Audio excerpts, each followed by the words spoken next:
জালেম বাদশা ইউসুফ জুনওয়াজ, ইয়ামেনের জালেম বাদশা, নবীর জন্মের 70 বছর আগে ইয়ামেনের এক জালেম বাদশার নাম ছিল ইউসুফ জুনওয়াজ। সে একটা মুমিন ইমানদারদেরকে আগুনের মধ্যে ফালাইছিল, গর্ত বানিয়ে আগুনে ফালাইছিল। একটা মা তার দুধের বাচ্চা সহ আগুনে ফালাই দিব, কথা তার একটাই, আমারে খোদা কও নাইলে আগুনে ফালাই দিমু। কেউ তারা খোদা কয় না, সবাই কয় খোদা আমাদের একজন, তোর খোদা যে আমার খোদাও সে তিনি কে? এইবার দুধের মহিলাটা ওই দুধের বাচ্চার মারে কয় তুমি আমার খোদা কও। মহিলাকে অসম্ভব, কয় নাইলে আগুনে ফালাই দিমু। কয় আগুনের ভয় দেখাইও না, আমরা ইব্রাহিম খলিলের উত্তরসূরি। কয় নাইলে তোমার বাচ্চারে আগুনে ফেলাই দিমু, কারণ মার দিলের ভিতরে নিজের জানের চেয়েও বাচ্চার মায়া বেশি। কয় বাচ্চারে আগুনে ফেলাই দিমু। এমনি মা কয় বাচ্চার ডর দেখায়ও না, কারণ আমরা বিবি হাজেরার উত্তরসূরি। হাজেরা তার সন্তানকে দুধের বাচ্চাকে নিজের কুল থেকে সেই মক্কার মরুভূমিতে ফালাইছিল, আমি সেই হাজেরার উত্তরসূরি। আল্লাহু আকবার। শেষ পর্যন্ত এই দুধের বাচ্চাটারা ফালাই দিল আগুন। 6 মাসের দুধের বাচ্চা আগুনের ভিতর থেকে একটা ভাষণ দিয়েছিল, ভাষণ। ওই ভাষণটাকে আল্লাহ পাক রিলে করে তামাম দুনিয়ার সমস্ত মুমিনকে আল্লাহ শোনায় সান্ত্বনা দিতেছে। ও দুনিয়ার নির্যাতিত মুসলমানরা, এই আফগানের মুসলমান, এই কাশ্মীরের মুসলমান, এই চীনের উইগুরের মুসলমান, এই ফিলিস্তিনের মুসলমান, সিরিয়ার মুসলমান, তোমাদের উপরে আজকে যা নির্যাতন হইতেছে, শোনো শোনো, আমি আল্লাহ তোমাদেরকে সান্ত্বনা দিই। এমন নির্যাতনের কাহিনী একটা তোমাদেরকে শোনাই। আমার নবীর জন্মের 70 বছর আগে মার চোখের সামনে দুধের বাচ্চাটারে আগুনে ফালায়, দুধের বাচ্চার জবান আল্লাহ খুলে দিল। বাচ্চাটা ডাক দেয়া কয় মা, মা তুমি ভয় পেও না, এটা আগুন না, আমি আগুনে ফুইরে দেখতেছি গো মা। এই আগুনটারে আল্লাহ মুমিনদের জন্য ইব্রাহিমের ফুলের বাগান আল্লাহ বানাই দিছে। ওই একটা দুধের বাচ্চার কাহিনী। চা ইউসুফ আলাইহিস সালামের পক্ষে যে সাক্ষী দিছে, এই বাচ্চাটা কইতেছে জাহাপনা জুলেখার জামাই রে কয়, কেডা হাসা আর কেডা মিসা এটা বুঝতে হইলে আপনি একটা পরীক্ষা করেন। দেখেন ইউসুফ নবীর জামা সামনে সিরা না ফিসে সিরা? যদি সামনে সিরা হয় ইউসুফ দোষী, আর ফিসে সিরা হইলে জুলেখা দোষী। ইউসুফ ভাগতে চাইছে আর জুলেখা টান দিয়ে আটকাইতে চাইছে, নাইলে ফিসে কেন লাগে সিরত, ফিসে না সামনে? আপনি দেখুন আজিজ মিশর তো ফইলা বেকুফ হয়ে গেছি যে দুধের বাচ্চা মাথে কেমনে, ঠিক না নি? দুধের বাচ্চা কথা কয় আল্লাহ চাইলে পারেনি না পারে না? গাছের জবানও আল্লাহ খুললে দিতে পারে, মাটির জবানও আল্লাহ খুললে দিতে পারে, আবার মানুষের জবানও আল্লাহ মুহূর্তের ভিতরে খাইরে নিতে পারে। এমনও নজির আসেনি না নাই? এখন জুলেখার জামায়ে পরীক্ষা করে দেখে ইউসুফ আলাইহিস সালামের জামা পিছে সিরা, তাইলে দোষী কারা? জুলেখা, ঠিক না? এখন জুলেখা দোষী। এরপরে জুলেখা ইউসুফ আলাইহিস সালামকে জেলে রাখলো, জেলখানায় তিনি বন্দী থাকলেন 10 বছরের মতো। এরপরে তিনি জেল থেকে বের হলেন, এনাকে খাদ্যমন্ত্রী বানিয়ে দেওয়া হলো। ইনি যখন জনগণকে এরকম খাদ্য দিতেছেন, আটা দিতেছেন, একজন যুবক ইউসুফ আলাইহিস সালামের কাছে আইসা বলতেছে, আমারে আপনি 5 কেজি দিলে হইতো না, আমারে 10 কেজি দেওয়ান লাগবো। ইউসুফ আলাইহিস সালাম কয় কেন? সবাইরে তো 5 কেজি করে দেওয়া হচ্ছে, তোমাকে কেন 10 কেজি দিব? যুবক কয় আমারে বেশি দেওয়ানি লাগবো, নাইলে 15 কেজি দেওয়ান লাগবো। ইউসুফ আলাইহিস সালাম কয় কেন হবে না? যুবক কয় 20 কেজি দেওয়ান লাগবো। ইউসুফ নবী কয় তোমার ঘটনাটা কি? কি ঘটনা তোমার কম? যুবক কয় হুজুর আপনি যদি আমার পরিচয় পান, 10 কেজি 20 কেজি না, পুরা গুদাম আমারে দেলাইবেন। ইউসুফ আলাইহিস সালাম কয় কে তুমি, কে? কয় হুজুর মনে পড়েনি আপনাকে জুলাইখার ষড়যন্ত্র থেকে একটা দুধের বাচ্চার সাক্ষী দিয়া বাঁচাইছিল, মনে আসেনি? ইউসুফ আলাইহিস সালাম কয় হ মনে আছে। কয় হুজুর আমি সেই দিনের দুধের বাচ্চা আজকে যুবক। সাথে সাথে আল্লাহর পয়গম্বর ওই যুবককে কোলে তুলে নিলেন, চুমুকান কপালে চুমু দেন, চুমুকান কপালে চুমু দেন, আর বলতেছেন ভাই এতদিন আমি তোরে খুঁজতেছি, যা বাইতুল মাল থেকে যা তোর মন চাই তুই নিয়ে যা, তোর জন্য বাইতুল মাল আমি ওপেন করে দিলাম। সাথে সাথে আল্লাহ পাক জিব্রাইলকে পাঠাইছে। জিব্রাইল আমিন এসে কয় নবী গো, একবার শুধু আপনার পক্ষে সাক্ষী দিল, বাইতুল মালের দরজা তার জন্য খুলে দিলেন। আল্লাহ জানাইছে আখিরি জমানার উম্মত দিনও 5 বার নামাজ পড়া আল্লাহরে সাক্ষী দিব। একবার সাক্ষী যে দিল, তারে যদি আপনি আপনার গোদামের দরজা খুলে দেন, শেষ জমানায় যারা দিনও 5 বার নামাজ পড়া আল্লাহরে 5 বার সাক্ষী দিব, একটু হিসাব করেন আল্লাহ তার জন্য জান্নাতে কয়টা দরজা খোলা রাখছে? আওয়াজ দিয়ে আওয়াজ দিয়ে আওয়াজ দিয়ে সুবহানাল্লাহ। এই বাচ্চাগুলোর সরো, আওয়াজ দিয়া সুবহানাল্লাহ, আওয়াজ দেখো আরো দিয়ে আল্লাহু আকবার। এজন্য আমার ভাইরা খেয়াল করে শুনো যুবক, তাকওয়া কাকে বলে? আল্লাহর ভয়। ইউসুফ আলাইহিস সালামের অন্তরে আল্লাহর ভয়। ওই যে মুবারক করিম আব্দুল্লাহ ইবনে মুবারকের আব্বা, তিনি বলেছিলেন মালিক আমি আজও পর্যন্ত কোন গাছের ফল মিঠা কোনটা তিতা আমি জানি নাই। এই কথা বলা মাত্রই মালিক চলে গেল। মালিক যায় বলতেছে বিবি গো, ও বিবি আমাদের তো একটা মেয়ে আছে, বড় দিনদার বড় আল্লাহওয়ালি, আমাদের মেয়ের জন্য উপযুক্ত একটা ছেলে খুঁজতেছি, একটু কও তুমি কোনো ছেলে পাইছো নি? বিবি কয় আমি কেমনে পাইমু? মালিককে কয় আমি পাইলিছি। আল্লাহু আকবার, জোরে বলো। কেমনে কোথায় আপনি পাইছেন? এই কথা বলতেই মালিক কয় বিবি আমার বাগানের 20 বছর যাবত যেই ম্যানেজার, নাম হলো মুবারক, চিনো তো? অবশ্যই কহ চিনি। সে এত বড় আল্লাহওয়ালা, এত বড় মুত্তাকি, 20 বছরের ভিতরে কোনো একটা ফল গাছের ফল খায়া দেখছে না, কোনটা তিতা কোনটা মিঠা। এমন যুবক বর্তমানে পাওয়া মুশকিল। সে কয় ফল ধরলেই বুঝি আল্লাহ তার পয়সাই থাকে। আওয়াজ দেখুন না সুবহানাল্লাহ। দেখে কেডা? ও বিবি একটু এই ছেলেকে হাতছাড়া করা যায়? বিবি সাহেব কয় না, পুরা ব্যবসার ম্যানেজার, চিফ ম্যানেজার তার বানিয়ে দাও এবং আমাদের মেয়েটারে তার কাছে বিয়ে দিয়া দাও। এই দিনদার আল্লাহওয়ালি মেয়েটাকে মুবারক করিমের কাছে বিয়ে দিয়া পুরা ফ্যাক্টরির ম্যানেজার, চিফ ম্যানেজার তারে বানিয়ে দিলেন। এই মুবারক করিম আর এই বিবি, তার বিবি, তাদের গর্ভ থেকে এমন বাপ এমন মার গর্ভ থেকে আল্লাহ পাক জগৎ বিখ্যাত মুহাদ্দিস আল্লাহ কবুল করেছে। আওয়াজ দেখো না সুবহানাল্লাহ, আরো জোরে সুবহানাল্লাহ। ভাইরা বন্ধুরা জন্য বলছিলাম যুবক, এই যুবক হযরত ওমর রাদিয়াল্লাহু তাআলা আনহু, তিনি একদিন বাইরেছেন মরুভূমিতে সফরে। তিনি তো ছদ্মবেশে বের হইতেন, মানুষ যেন টের না পায়। দেখতেছেন এরকম হাওরের মধ্যে একটা যুবক ছাগল রাখালি করে। হযরত ওমর তার কাছে যায় বলতেছেন যুবক একটা ছাগল আমার কাছে বেচে লাও, কিছু টাকা পাইবা। যুবক কয় আমি ছাগলের মালিক না, আমার কাছে ছাগলগুলি আমার, আমি একটা রাখাল, আমার মালিকের ছাগল আমি বেচবো কেমনে?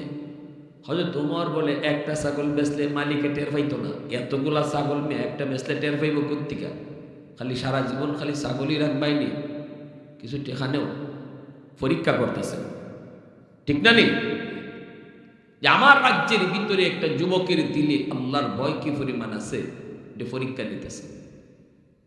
যুবক বলতেছে কে গো তুমি চিনি না, কে তুমি চিনি না? তবে শুনো, আমার মালিক বড় চালাক। ঘর থেকে বের করার সময় গন্যা গন্যা বাইর করে, আবার ঢুকাইবার সময় গন্যা গন্যা ঢুকায়। একটা যদি কম হয় ধরা খাইলিমু, ঠিক না? হযরত উমর কয়, যখনই একটা কম পাইব তখন তুমি কইবা কাদ আকালাহু যিব, বাগে খাইলিছে। যুবক কয়, মুসাফির, আমি যদি বলি আমার একটা ছাগল বাগে খেয়ে ফেলেছে, তাহলে অবশ্যই আমার মালিক এটা বিশ্বাস করবে, কারণ আমি জীবনে কোনোদিন মালিকের সাথে মিথ্যা কথা বলি নাই। আমার মালিক আমার উপরে খুব বিশ্বাস রাখে, কোনোদিন আমি মিথ্যা বলি নাই, আমানতে খেয়ানত করি নাই। যদি বলি বাগে খেয়ে ফেলছে, তাহলে অবশ্যই বিশ্বাস করবে। কিন্তু আমারে তুমি বলো, দুনিয়ার মালিকরে আমি ধোঁকা দিলাম, ফা আইনাল্লাহ, আসমানের মালিকরে আমি কই রাখলাম? হযরত উমর ওই যুবককে টান দিয়া বুকের মধ্যে জড়ায়, চোখের পানি জড়ায় জড়ায় কান্দে।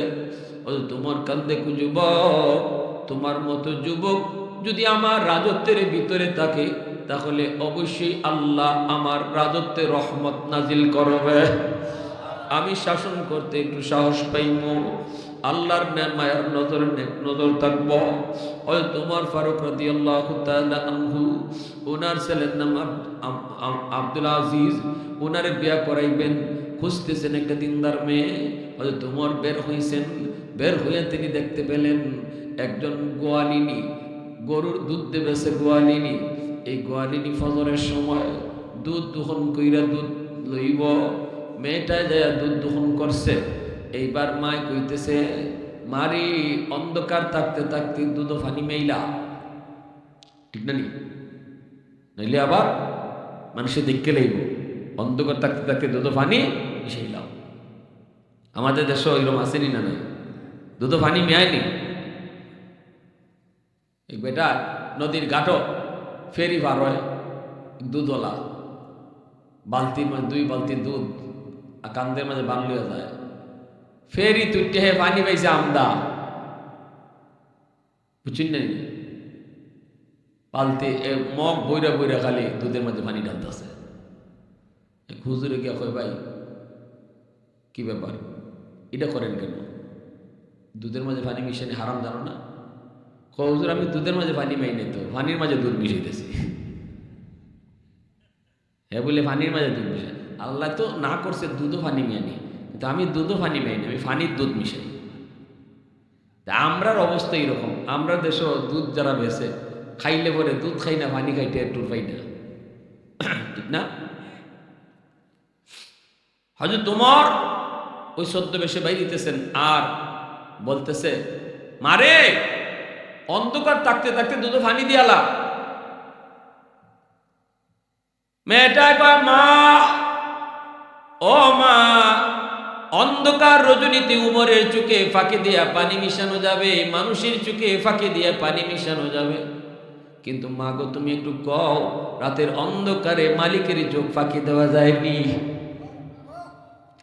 যেই মাত্র হযরত ওমর এই কথাটা শুনছেন, সাথে সাথে হযরত ওমর দেরি নাই, তিনি চলে গেছেন, ঠিকানা লয়ে তিনি চলে গেছেন।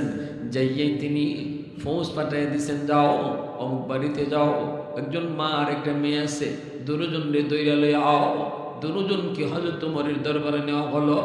ওমর সসম্মানে তাদেরকে সম্মানিত করলেন, আর মেয়েটার জন্য মার কাছে ছেলের ব্যাপারে বিয়ার প্রস্তাব দিয়া দিলেন। আল্লাহু আকবার।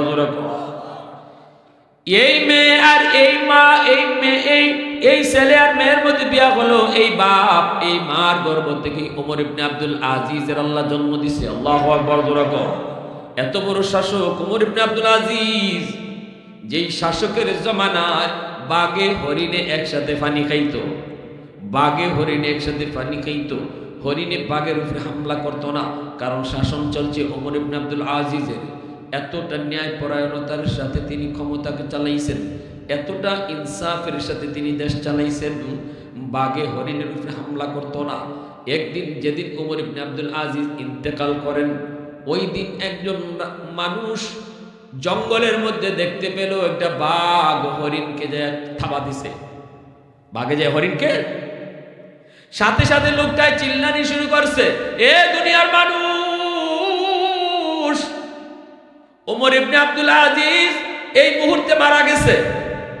মানুষেরা কয় টেলিফোনের যুগ তো তখন ছিল না, তুই কেমনে বুঝলি? কয় বাঘে আজকে হরিণের উপরে হামলা করছে, আমি বুঝে গেছি ওমর নাই। আল্লাহু আকবার জোরে কও। আব্দুল আজিজের ছেলে নাই নাই নাই, কারণ ওনার শাসনামলে বাঘ হরিণের উপরে হামলা করতো না, এতটা ইনসাফের সাথে বিচার করত। যেহেতু আজকে বাঘে হামলা করেছে, এটা আলামত তিনি দুনিয়াতে নাই। তালাশ করে দেখা যায় যেই টাইমে এসে চিল্লানি দিছে, এই টাইমেই ওমর ইবনে আব্দুল আজিজ ইন্তেকাল করেছে। আওয়াজ দেখো না, আল্লাহু আকবার। প্রশংসা করব কার? আরো জোরে কার? আলহামদুলিমান কাদ্দারা খাইরাম ওয়া খাবালা, আলহামদুলিমান কাদ্দারা খাইরাম ওয়া খাবালা, ওয়া শুকরু লিমান সাওয়ারা হুসনান ওয়া জামালা, ফারদুন সামাদুন আন সিফাতিন খালকি বারিউন, রব্বুন আযলিয়ুন খালাকাল খালকা কামালা, লা জিদ্দা ওয়ালা নিদ্দা ওয়ালা হাদ্দা লিমাওলা, আল আনা কামা কানা ওয়ালাম ইয়ালকা যাওয়ালা, আল আনা কামা কানা ওয়ালাম ইয়ালকা যাওয়ালা। মুসলমানের আওয়াজ দেখো, আল্লাহু আকবার। তাহলে ভাইরা বন্ধুরা, ওই যে আল্লাহর ভয়, কেউ আমারা দেখে না, আমার আল্লাহ তো দেখে, এর নাম হলো তাকওয়া। এই জিনিস যার অন্তরে আছে তারে মুত্তাকি বলে। আর আল্লাহ কয় উইদ্দাত লিল মুত্তাকিন, এই মুত্তাকির জন্যই আমি জান্নাত সুন্দর করে সাজায় রাখছি। আল্লাহু আকবার জোরে কও। মুত্তাকির লাগি আল্লাহ জান্নাত সাজায় রাখছে। এই যুবক, এজন্য ভাইরা, এক আয়াতের ভিতরে আল্লাহ কয় আল্লাহু ওয়ালিয়ুল্লাযিনা আমানু, আমি ঈমানওয়ালাদের বন্ধু। কিন্তু সব ঈমানওয়ালা আল্লাহর বন্ধু না। ইন আউলিয়াউহু ইল্লাল মুত্তাকুন, আল্লাহ কয় যারা মুত্তাকি তারাই শুধু আমার বন্ধু। সব মুমিনের জন্য আল্লাহ বন্ধু, কিন্তু সব মুমিন আল্লাহর বন্ধু না। মুমিনদের ভিতরে যারা মুত্তাকি এরা আল্লাহর বন্ধু। আল্লাহু আকবার জোরে কও। কথাটা ভালো করে বুঝতে, আল্লাহ কইতেছে ঈমানদাররা শুনো, আমি আল্লাহ তোমরা সবের বন্ধু।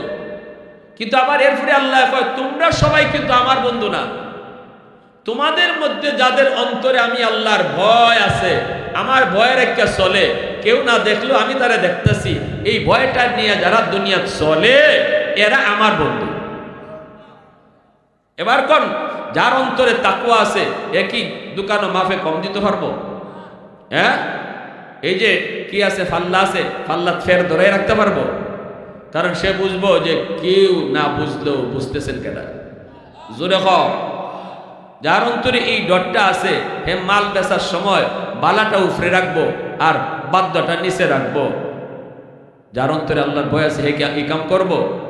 হ্যাঁ, কারণ সে দেখতেছে কাস্টমারে দুকা দিলাম, আসমানের মালিকরে কই রাখলাম। সুবহানাল্লাহ। এজন্যই হয়তো তোমার সারা জীবন ভর ওই রাখালের কথাটাকে তিনি তসবির মতো জপতেন, তসবির মতো জপতেন। ফাআইনাল্লাহ ফাআইনাল্লাহ, আমি আমার আল্লাহরে কই রাখমু। ওই রাখাল যে কইছিল, ও মুসাফির, তোমারে আমি আমার মালিকরে আমি বুঝ দিলাম, বাগে খাইলেছে কইয়া, কিন্তু আমার আসমানের মালিকরে আমি কই রাখমু। হযরত ওমর এই রাখালের কথাটা সারা জীবন সুবহানাল্লাহ আলহামদুলিল্লাহ আমরা যেভাবে জপি, রাখালের কথাটারও তিনি এইভাবে জপতেন। আল্লাহু আকবার জোরে কও।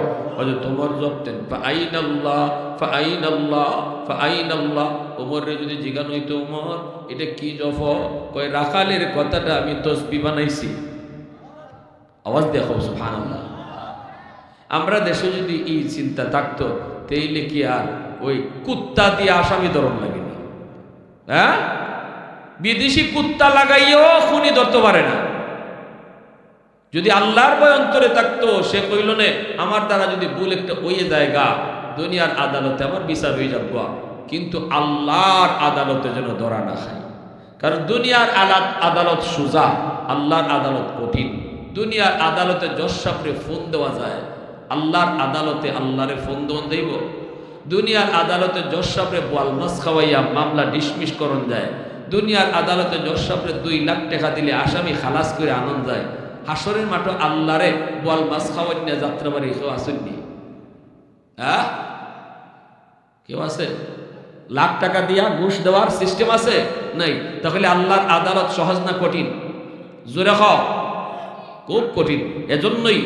এজন্যই দুনিয়ার আদালত সহজ, আল্লাহর আদালত অসুবিধা দিতেছে আপনাদের? একটু জিকির করেন, লা ইলাহা ইল্লাল্লাহ, জোরে।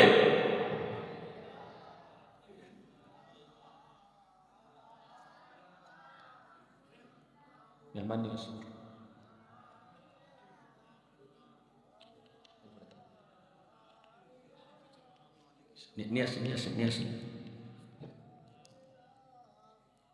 পরের মেহমানরা নিয়ে আসেন দ্রুত।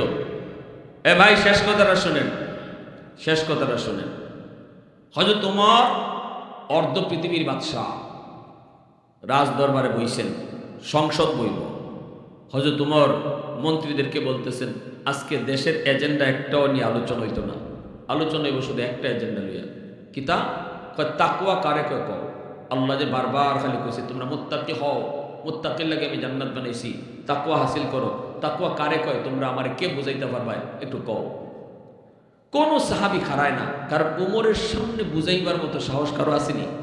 ওমরের তো তাকওয়া বালা বুঝেন, কিন্তু এই ওমরের তাকওয়া বুঝাইব কেডায়? কেউ কথা কয় না। ওই অবস্থা হযরত ওমর একজন সাহাবীর নাম ধরে কইতেছেন, ও উবাই ইবনে কাব, তুমি একটু দাঁড়াও। ভাইরে, তুমি তো এমন একজন সাহাবী, তুমি তো আমার রসুলকে নিজে কোরআন তেলাওয়াত করে শোনাইতা, রসুল তোমার কোরআন তেলাওয়াত শুনতা। হযরত উবাই ইবনে কাব রাদিয়াল্লাহু তাআলা বহুত বড় একজন কারি, ইনি তেলাওয়াত করতেন আর রসুল পিছনে গিয়ে দাঁড়ায় দাঁড়ায় তেলাওয়াত শুনতেন। একদিন তিনি টের পাই লিছেন নবীজি পিছে দাঁড়াই লিছেন, তাই শরমে কোরআন তেলাওয়াত বন্ধ করে লিছেন। আল্লাহ রসুলকে, উবাই বন্ধ করছো কেন? তেলাওয়াত করো। আমি তোমার তেলাওয়াত শুনবার লাগে আইছি, আমি আইছি না, আমার আল্লাহ পাঠাইছেন। উবাই ইবনে কাব কয়, নবী গো, আমি আপনারে কোরআন তেলাওয়াত শুনাইতাম, আমার শরম করে, ভয় করে। আল্লাহ নবী কয়, উবাই তোমার কোরআন তেলাওয়াত শোনার জন্য আমার আল্লাহ আমারে আদেশ করছে। কেন গো নবী? কই তোমার তেলাওয়াত বড় মধুর, তোমার তেলাওয়াতে বড় মায়া, তোমার তেলাওয়াতে বড় জাদু। এমনি হয়তো ভাই কয়, নবী গো, আল্লাহ কি আমার নাম লইয়া কইছে? রসুল কয়, ভাই তোমার নামটা লইয়াই আল্লাহ আমারে কইছে। হয়তো ভাই কান্না শুরু করে দিছেন, চোখ থেকে দর দর করে পানি পড়ে। আমি একটা নাপাক মানুষের নাম আমার মালিক তার পবিত্র জমানে লইছে। হয়তো তোমার কয়, ভাই একটু কও তাকওয়া কারে কয়? হযরত উবাই ইবনে কাব কয়, খলিফাতুল মুসলিমিন, আপনি কি কখনো এমন কোন রাস্তা পার হইছেন নি যে রাস্তার দোনো পাশে কাটা, রাস্তাটা বড় চিকন, দোনো পাশে কাটা, এমন কোন কাটাদার রাস্তা আপনি পার হইছেন নি? হযরত ওমর কয়, হ পার হইছি। উবাই ইবনে কাব কয়, কেমনে পার হইছেন? হযরত ওমর বলে, আমি বডিটারে শুরু করে লইছি, এমনি হইলে একটা বডি আর এমনও একটা বডি, বেশ কম আছে নি না? নাই। এমনে গেলে জায়গা লয় আর এমনে গেলে জায়গা কম হইলে হয়। হযরত ওমর বলেন, আমি যখন দোনো পাশে কাটা এমন একটা চিকন রাস্তা পার হইছি, অনেক সতর্কতার সাথে বডিটারে শুরু কইরা কাটা যাতে গায়ে না লাগে এরকম ভাবে সতর্কতার সাথে পার হইছি। এই কথা বলতে উবাই ইবনে কাব বলতেছে, আমিরুল মুমিনিন, তাহলে আপনারে তাকওয়া বোঝানো বড় সহজ। আপনি তাকওয়া বুঝে লইছেন। আল্লাহ পাক দুনিয়া থেকে জান্নাত পর্যন্ত একটা রাস্তা দিছে, এই রাস্তাটাও বড় চিকন, রাস্তার দুনো পাশে গুনার কাটা। আল্লাহু আকবার জোরে কও। এই জান্নাতের রাস্তার দুনো পাশে গুনার কাটা, গুনার কাটা, কবিরা গুনার কাটা বড়, সগীরা গুনার কাটা ছোট, কাটাগুলা ধারদার, এইভাবে কাটা। এই কাটা দুনো পাশে কাটাদার রাস্তার মাঝখান দিয়া কেমনে আপনি যাইবেন? ওই রাস্তাটা যেভাবে পার হইছেন, আপনি যদি জান্নাতের রাস্তাটাও এইভাবে পার হন, আপনার গায়ে কোনো গুনাহ না লাগে, খুব সতর্ক অবস্থায় দুনিয়ার জীবনটা যে পার করব, গুনাহ গায়ে লাগতে দিত না, লাগলেও সাথে সাথে আল্লাহর কাছে কান্দা তওবা করি লইব। এর নাম হলো তাকওয়া। আর যে এইভাবে এই রাস্তা পার হইতে পারবো তার নাম হলো মুত্তাকি। তাহলে দুনিয়ার এই সিরাতে মুস্তাকিম জান্নাতের রাস্তা, যে রাস্তার দোনো পাশে কাটা আছে, গুনার কাটা, এই গুনার কাটা থেকে নিজের বাচ্চা জান্নাতের রাস্তার দিকে আগানোর নিয়ত কার কার আছে একটু হাতে আল্লাহরে দেখাও। গুনাহ বাদ দিয়া, গুনাহ মুক্ত রেখে, আর যখন গুনাহ যদি ওই জায়গার সাথে সাথে কাঁদে তওবা করে নিতাম, আল্লাহর ভয় অন্তরে রেখে চললে রমজানের রোজা সারণ যাইব। 30টা রোজা পাক্কা ইরাদা কার কার আছে একটু হাত উঠে দেখাও। 30টা রোজা, আল্লাহ আমাদেরকে 30টা রোজা পাক্কা ইরাদার সাথে আমরা নিয়ত করছি, রাখার তৌফিক দাও। সুস্থ রাখো, তারাবির নামাজ সুস্থতার সাথে পড়ার তৌফিক দাও। সবাই হোক আমিন।